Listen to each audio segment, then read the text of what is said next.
Daniel chapter 6. It pleased Darius to appoint 120 satraps to rule throughout the kingdom, with 3 administrators over them, one of whom was Daniel.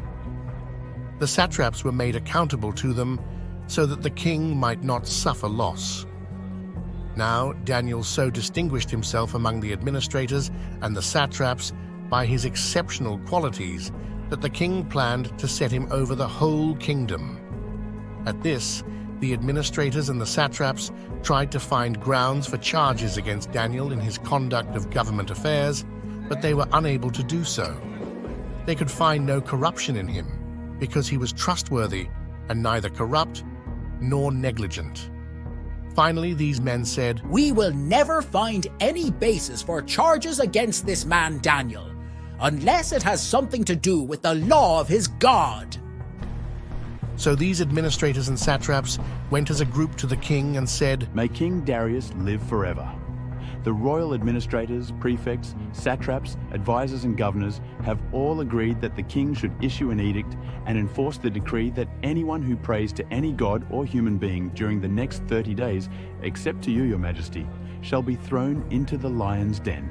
Now, your majesty, issue the decree and put it in writing so that it cannot be altered, in accordance with the law of the Medes and Persians, which cannot be repealed." So King Darius put the decree in writing. Now when Daniel learned that the decree had been published, he went home to his upstairs room where the windows opened toward Jerusalem. 3 times a day, he got down on his knees and prayed, giving thanks to his God, just as he had done before. Then these men went as a group and found Daniel praying and asking God for help. So they went to the king and spoke to him about his royal decree. "Did you not publish a decree that during the next 30 days, anyone who prays to any god or human being, except to you, your majesty, would be thrown into the lion's den?" The king answered, "The decree stands in accordance with the law of the Medes and Persians, which cannot be repealed." Then they said to the king, "Daniel, who is one of the exiles from Judah, pays no attention to you, your majesty, or to the decree you put in writing. He still prays 3 times a day." When the king heard this, he was greatly distressed. He was determined to rescue Daniel and made every effort until sundown to save him.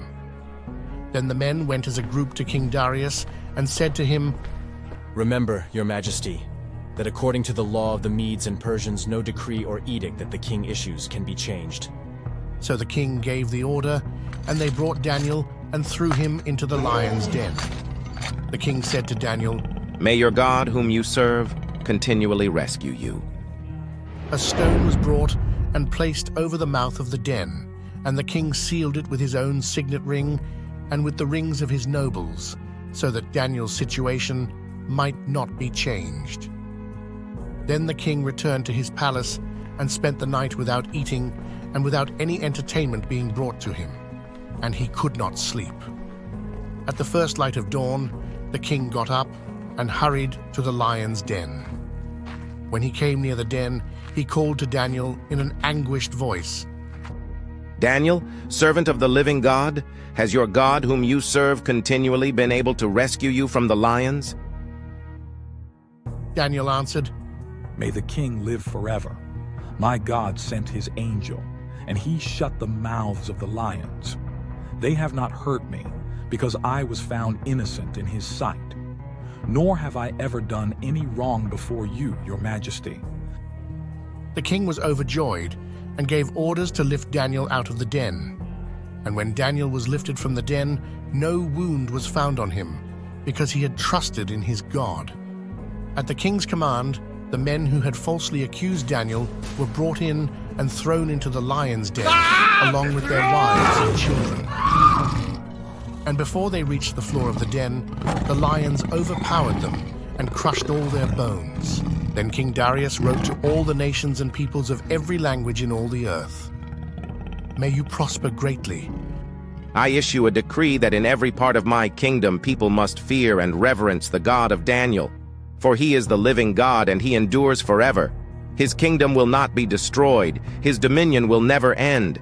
He rescues and he saves. He performs signs and wonders in the heavens and on the earth. He has rescued Daniel from the power of the lions. So Daniel prospered during the reign of Darius and the reign of Cyrus the Persian.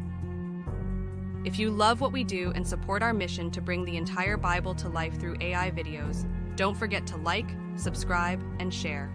Your support helps us continue this incredible journey.